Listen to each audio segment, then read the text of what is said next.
আলাইকুম ভিউয়ার্স, আমি Parvez Ahmed. Dhaka stock market চ্যানেলে স্বাগতম। আশা করি আল্লাহর অশেষ রহমতে সকলে ভালো আছেন, সুস্থ আছেন। এবং আমরা গতকালকে মার্কেটে দেখতে পেয়েছি বড় একটি উত্থান, এবং সেই সাথে আজকের দিনেও শুরু থেকে এখন পর্যন্ত মোটামুটি অনেক ভালোভাবে মার্কেট পারফরমেন্স করতেছে। যদি দেখি এই মুহূর্তে ৭৬ পয়েন্টের মতো মার্কেট ইনক্রিজ হয়েছে, এবং সেই জায়গায় ডিএসসি 30 ইন্ডেক্স, যেটা মেইনলি সেই ইন্ডেক্সটা কিন্তু সবচেয়ে বেশি ভালো পারফরমেন্স করতেছে, আপনারা দেখতে পাচ্ছেন। অর্থাৎ আমরা যেগুলোকে ভ্যালুয়েবল স্টক হিসাবে জানি সেইগুলো কিন্তু অনেক ভালো পারফরমেন্স করতেছে। সো আমরা সেই দিকে দেখতে পারি। সো ডিএসসি 30-র মধ্যে অর্থাৎ বড় বড় যে 30টা কোম্পানি আছে সেগুলো ভালো পারফরমেন্স করতেছে। সেই হিসেবে দেখা যাবে যে আগামীতে আমরা ভালো একটা স্টক মার্কেট পাওয়ার প্রত্যাশা রাখতে পারি। যদি আপনারা দেখতে পারবেন যে ACI, Acme lab, Lanka finance, Olympic, Islamic finance, Uttara Robi, টালো স্পিন, অর্থাৎ বেশিরভাগ ভালো কোম্পানি কিন্তু পারফরমেন্স ভালো করতেছে। এবং সেই সাথে দেখা যাচ্ছে যে জেড কোম্পানি এবং বি ক্যাটাগরি ও ভালো পারফরমেন্স করতেছে। অর্থাৎ বর্তমান মার্কেটে যদি আমরা দেখার চেষ্টা করি তাহলে একটি হচ্ছে ভালো কোম্পানি সেইগুলা, এবং আরেকটি হচ্ছে লো পেইড আপ ক্যাপিটাল, সেগুলো কিন্তু দুইটাই পারফরমেন্স করতেছে। অর্থাৎ বর্তমানে যদি তাছাড়া দেখতে পারেন যে আমাদের বেড বিসি, তারপরে ব্যাংকের মধ্যে দেখতে পারেন ব্র্যাক ব্যাংক, গতকালকেও ভালো পারফরমেন্স করছে, আজকেও ভালো পারফরমেন্স করছে। এবং সেই সাথে যদি আমরা দেখি গতকালকে কিন্তু আমরা ট্রাস্ট ব্যাংকের মধ্যেও একটা হাই ভলিউম দেখতে পেয়েছিলাম। মূলত এটা আমরা আশা করতেছিলাম যে যদি সেনা অভ্যুত্থান আসে তাহলে কিন্তু ট্রাস্ট ব্যাংক কিন্তু সেনাবাহিনীদের একটা ব্যাংক। সো এটা পারফরমেন্সটা অনেক ভালো করার কথা, ঠিক আছে সেই হিসাবে। আর তাছাড়া কিন্তু ট্রাস্ট ব্যাংক নর্মালি আপনার মার্কেটে 30 থেকে 40 টাকার মধ্যে সবসময় থাকতো। সো এই ব্যাংকটি অনেক আন্ডার পারফরমেন্সে ছিল, মানে আর কি তার ভ্যালু। সো সেই হিসাবে মার্কেটে অনেক বেশি লেনদেন হয়েছে। এবং তাছাড়া যদি আমরা দেখি ব্যাংক সেক্টরে কিন্তু কয়েকটি স্টক, যেমন এসআইবিএল, সোশ্যাল ইসলাম ব্যাংক, ইসলামী ব্যাংক, এরা কিন্তু পারফরমেন্স খুবই ভালো করতেছে। তারপরে যদি আমরা দেখার চেষ্টা করি ফাইন্যান্স সেক্টরে কিন্তু হিউজ একটা পরিবর্তন আমরা লক্ষ্য করতেছি।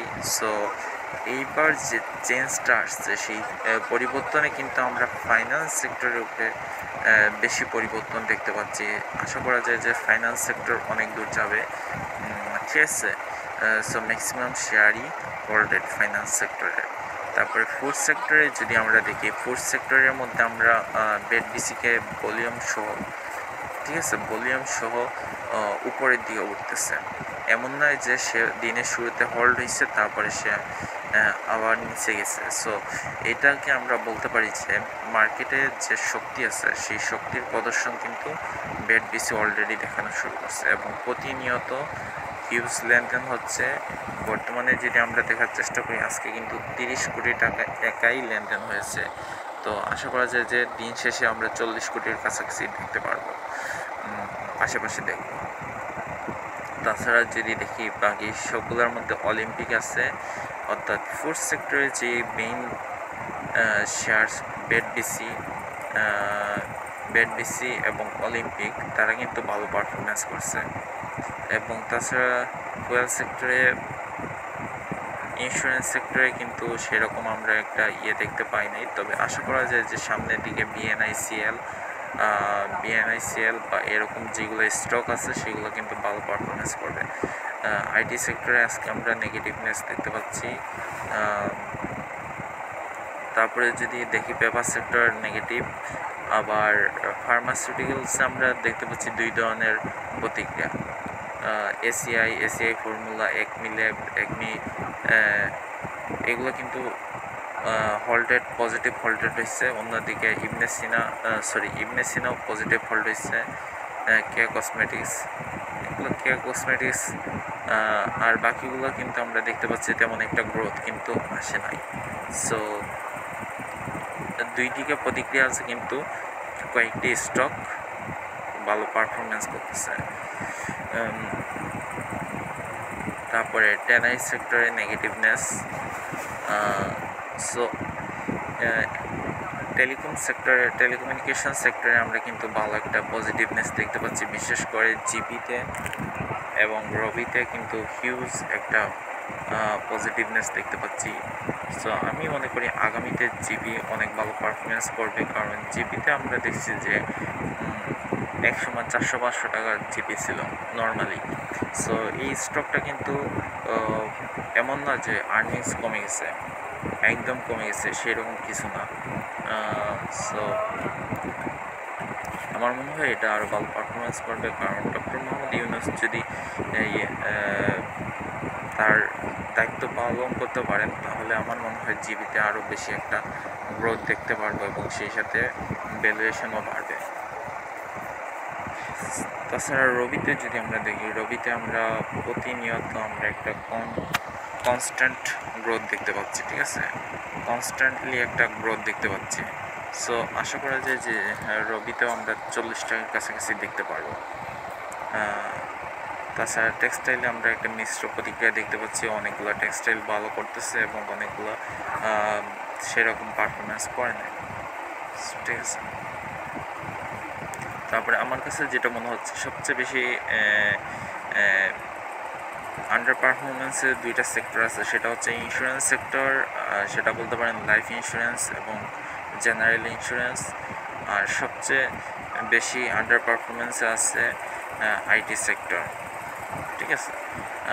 তবে চিন্তার কারণেই আমার মনে হয় অচিরেই আইটি সেক্টরে একটা ভালো একটা গ্রোথ আসবে, কারণ বর্তমান যেই অবস্থানে আছে সেই অবস্থান থেকে আইটি সেক্টরকে ঘুরে দাঁড়ানো উচিত।